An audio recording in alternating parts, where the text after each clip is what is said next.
மொச்சக்கொட்டைன்னு நினச்சி நான் வாங்கிட்டு வந்தது தான் இந்த பயிறு. இது மொச்சக்கொட்டையே இல்ல அப்படின்னு எனக்கு தெரிஞ்சதே நான் ஒரு வாட்டி சமைச்சதுக்கப்புறம் தான் கண்டுபிடிச்சேன். சாப்பிடும்போது என்னடா இது டேஸ்ட் வித்தியாசமா இருக்கே அப்படின்னு பார்த்தா, இது மொச்சக்கொட்டையே இல்ல. வேற ஏதோ பயிறு. ஆனாலும் ரெசிபி நல்லா தான் இருந்தது. ஸோ அந்த ரெசிபி தான் நான் இப்போ உங்க கூட ஷேர் பண்றேன். இந்த பயிறு பார்த்தீங்கன்னா, ரொம்ப கடினமா இருக்கும். நல்ல கல்லு மாதிரி இருக்கு. அதனால ரொம்ப நேரம் நம்ம ஊற வச்சே ஆகணும். ஒரு 12லேருந்து 14 மணி நேரம் ஊற வைக்கணும். ஸோ நான் இது வந்து நாள் நைட்டு ஊற வைக்கிறேன். எதுவுமே பண்ண தேவையில்ல. 1 கப் பயிர எடுத்து தண்ணி ஊத்தி மூடி போட்டு வச்சுடுங்க. அவ்வளோதான். மறுநாள் ஓப்பன் பண்ணிங்கன்னா, அதாவது ஒரு 12லேருந்து 14 மணி நேரத்துக்கு அப்புறமா ஓப்பன் பண்ணிங்கன்னா, இந்த மாதிரி தான் இருக்கும். நல்லா உப்பி போய் நல்லா குண்டு குண்டா இருக்கும். ஆனாலும் நீங்கள் பிதுக்கி பார்த்தீங்கன்னா உங்களுக்கு தெரியும், அது அப்பவும் நல்ல கடினமா தான் இருக்கும். சாஃப்ட்டே ஆயிருக்காது. நல்லா ஊறி உப்பி இருக்கும். ஆனால் சாஃப்ட்டா ஆயிருக்காது. ஸோ நம்ம கண்டிப்பாக ஒரு 4 விசில் குக்கரில் போட்டு எடுத்தால் மட்டும்தான் இந்த பயிறு நல்லா சாஃப்ட்டாக வரும். இல்லைன்னா ரொம்ப கஷ்டம். சில பயிர் நம்ம இந்த மாதிரி ஊற வச்சுட்டு டேரெக்டாக குழம்புல சேர்த்து குக் பண்ணுவோம் இல்லையா? அந்த மாதிரி இதை பண்ண முடியாது. கண்டிப்பாக இதை வந்து நம்ம குக்கரில் போட்டு தான் எடுத்தாகணும். இதை நல்லா கழுவிட்டு ஒரு வாட்டி நல்லா கல்லுலாம் இல்லாமல் பார்த்துக்கோங்க. ஹோல்சேலெல்லாம் வாங்கினீங்கன்னா கல் இருக்கும். ஸோ இந்த டைம்லேயே பார்த்து எல்லாத்தையும் செக் பண்ணி எடுத்துக்கோங்க. விட்டிங்கன்னா அது குழம்புல வரும்போது பல்லில் கடிப்படும்போது அது நல்லா இருக்காது. ஸோ நல்லா க்ளீன் பண்ணிக்கோங்க. க்ளீன் பண்ணிவிட்டு குக்கரில் சேர்த்துக்கலாம்.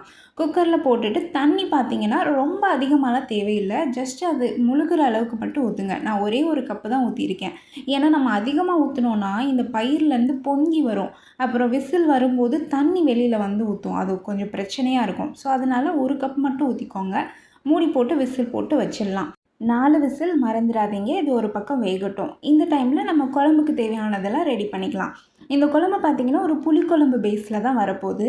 ஸோ அதனால் புளி எடுத்திருக்கேன். நான் எப்போவுமே புளிக்குழம்புக்கு புளி அதிகமாகவும் தக்காளி கம்மியாகவும் நான் சேர்த்துப்பேன். அதனால் நான் ஒரே ஒரு தக்காளி தான் ஆட் பண்ணுறேன். அதனால் கொஞ்சம் பெரிய லெமன் சைஸ் அளவுக்கு புளி எடுத்திருக்கேன். புளியை இப்போவே ஊற வச்சிட்டோன்னா அதுக்கப்புறம் கரைக்கிறதுக்கு நமக்கு ஈஸியாக இருக்கும். ஸோ தண்ணி ஊற்றி ஊற வச்சுக்கோங்க ஒரு பக்கம். இந்த டைமில் நம்ம தக்காளி, வெங்காயம் எல்லாம் கட் பண்ணிக்கலாம். தக்காளி அந்த ஒரு தக்காளி தான். வெங்காயம் பார்த்திங்கன்னா ஒரு 2 மீடியம் சைஸ் வெங்காயம் நான் கட் பண்ணியிருக்கேன். இப்போ கடாய் வச்சாச்சு, நல்லா காஞ்சிருச்சு. ஒரு 1½ டேபிள் ஸ்பூன் அளவுக்கு எண்ணெய் ஊற்றிக்கோங்க. எந்த எண்ணெய் வேணாலும் யூஸ் பண்ணிக்கலாம்.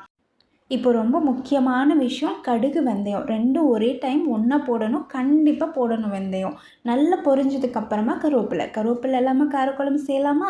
கண்டிப்பாக போட்டுக்கோங்க. அது கூட நம்ம கட் பண்ணி வச்சுருக்க வெங்காயம் அதை நல்லா வதக்கிக்கோங்க. இந்த டைமில் உப்பு போடக்கூடாது. சில பேர் உப்பு போட்டால் நமக்கு சீக்கிரம் வதங்கும்னு இருக்கு இல்லையா? ஆனால் அது போடாதீங்க. போடாமலே இந்த அளவுக்கு வதக்கிக்கோங்க. அப்போ தான் நல்லாயிருக்கும். இந்த அளவு நல்லா வதங்கினதுக்கப்புறமா நம்ம கட் பண்ணி வச்சுருக்க தக்காளி நம்ம முன்னாடியே சொன்ன மாதிரி தான் ஒரே ஒரு தக்காளி தான் நம்ம ஆட் பண்ணுறோம். அதையும் சேர்த்து இந்த எண்ணெயிலே வதக்கிக்கலாம். இங்கே எண்ணெய் பார்த்தீங்கன்னா கொஞ்சம் கரெக்டாக இருக்கணும். ரொம்ப கம்மியாக ஊற்றிட்டிங்கன்னா இது சரியாக வதக்க முடியாது. ஸோ உங்களுக்கு தேவையான அளவுக்கு கொஞ்சம் எக்ஸ்ட்ராவே ஊற்றிக்கோங்க. இந்த டைமில் மசாலா பார்த்தீங்கன்னா 4 டேபிள் ஸ்பூன் மல்லித்தூள், 3 டேபிள் ஸ்பூன் மிளகாய்த்தூள். இது நான் எல்லாமே தனித்தனியாக மசாலா ஆட் பண்ணியிருக்கேன். இதுவே உங்கள்கிட்ட ஆல்ரெடி அரைச்ச மசாலா, குழம்பு மசாலா, மிக்ஸ் பண்ண மசாலா இருக்குன்னா யூஸ் பண்ணிக்கலாம். ஒன்றும் பிரச்சனை இல்லை.